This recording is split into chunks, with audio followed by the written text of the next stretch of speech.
നമ്മൾ മലയാളികൾക്ക് ഒരു വളരെ ആവേശവും സന്തോഷവും അഭിമാനം ഒക്കെ നൽകുന്നത് സൗബിന്റെ കാസ്റ്റിംഗ് ആണ്. നമുക്കറിയാം സൗബിൻ മലയാളികൾക്ക് വളരെ പ്രിയങ്കരനായ നടനാണ്. ശരി, എത്രയോ വർഷമായിട്ട് മലയാള സിനിമയുടെ പിന്നിൽ പ്രവർത്തിച്ചൊരു നടനാണ്. അതായത് സൗബിനെ കുറിച്ച് പറയുമ്പോൾ സൗബിന്റെ അച്ഛൻ ബാബു ഷാഹിറിനെ കുറിച്ച് പറയണം. അദ്ദേഹം നമുക്കറിയാം ഫാസിൽ സാറിന്റെ അതുപോലെ തന്നെ സിദ്ദിഖ് ലാൽ ആ കൂട്ടുകെട്ടിലേക്ക് സിനിമയിലൊക്കെ അവരുടെ ഒപ്പം അസിസ്റ്റന്റ് ഡയറക്ടറായിട്ടും പ്രൊഡക്ഷൻ മാനേജറായും പ്രൊഡക്ഷൻ കൺട്രോളറായും പിന്നീട് പച്ചക്കുതിര പോലത്തെ സിനിമകളുടെയൊക്കെ പ്രൊഡ്യൂസറായിട്ടൊക്കെ മലയാള സിനിമയിൽ എത്ര ഒരു 40-45 വർഷമായിട്ട് തിളങ്ങി നിൽക്കുന്ന, അല്ലെങ്കിൽ എന്താ പറയാ, അതിന്റെ പിന്നിൽ പ്രവർത്തിക്കുന്ന വ്യക്തിയാണ് ബാബു ഷാഹിർ.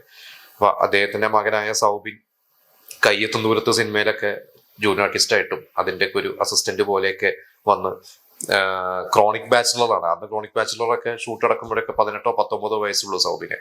അവിടുന്ന് അങ്ങോട്ട് സൗബിന്റെ ഫാദർ ബാബു ഷാഹിർ തന്നെ പറഞ്ഞിട്ടുണ്ട്, അദ്ദേഹം നടനാവാൻ താല്പര്യപ്പെട്ട് സിനിമയിൽ വന്ന വ്യക്തിയാണ്.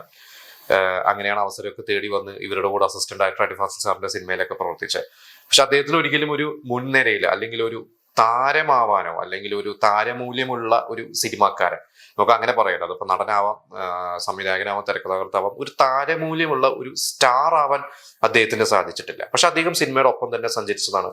അദ്ദേഹം വളരെ റെസ്പെക്ട്ഫുൾ ആയിട്ടുള്ള ഒരു വ്യക്തിയാണ്. ഇൻഡസ്ട്രിയിൽ സീനിയേഴ്സ് മുതൽ യുവതാരങ്ങൾ വരെ ബഹുമാനിക്കുന്ന ഒരു വ്യക്തിയാണ്.